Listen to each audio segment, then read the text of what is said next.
Lihat ini Zah, 68% dari responden mereka bilang tuh fitur kita tuh nggak relevan. Jadi mereka bahkan bilang nggak butuh-butuh amat gitu loh.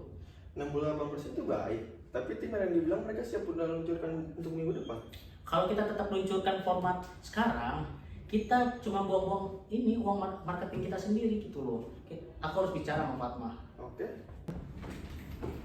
Jun, kita harus ubah fitur utama. Pasar bilang mereka nggak tertarik, itu ini data valid dari segmen utama kita. Kita udah bangun sistem ini dari nol. 4 bulan penuh. Kamu datang seminggu sebelum rilis. Kamu bilang semuanya harus dirubah. Aku tahu ini berat, tapi kita harus lihat kenyataan. Apakah produk ini akan kita mungkinkan? Ada cara apa kita tinggalkan gitu? Udah, mungkin ini ada solusinya. Caranya itu kita tetap mempertahankan teknis dari cara kita kerja tersebut, tapi kita tetap mempertahankan dengan sesuaikan fitur yang ada meskipun sedikit. Kamu pikir ubah satu fitur itu cuma geser tombol? Ini tuh butuh record, butuh tes. Ini bukan sulap Alfandi. Oke, kita mempunyai tujuan yang sama, meluncurkan produk yang berhasil. Tapi sekarang saya lihat kalian bicara seperti saling serang, bukan saling support.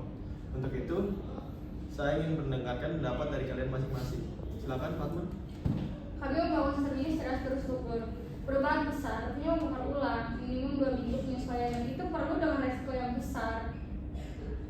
Silakan, Mandi. Aku tahu tim R&D udah kerja keras, tapi kalau fitur utamanya aja nggak diminati pasar, kita itu kayak jualan es krim di tengah musim hujan gitu loh. Gimana kalau kita ubah strategi rilis, fitur yang sudah dibuat itu tetap ada, tapi kita jadikan skala yang terbatas lebih dahulu. Mungkin segmentasinya itu kecil, sambil kita menyiapkan siapkan perbaikan yang terlebih dahulu. Itu langkah awal yang jelas, good thinking, boys. Ini bukan tentang siapa yang paling benar, tapi tentang bagaimana kita untuk sukses bersama.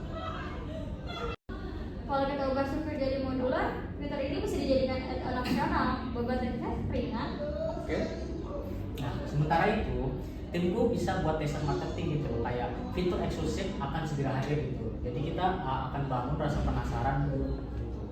Untuk dari saran saya juga, kita bisa mendapatkan waktu lebih untuk memvalidasi teknis sekaligus feedback awal dari pasar. Ini yang saya maksud, 2 tim, 1 tujuan. Ayo,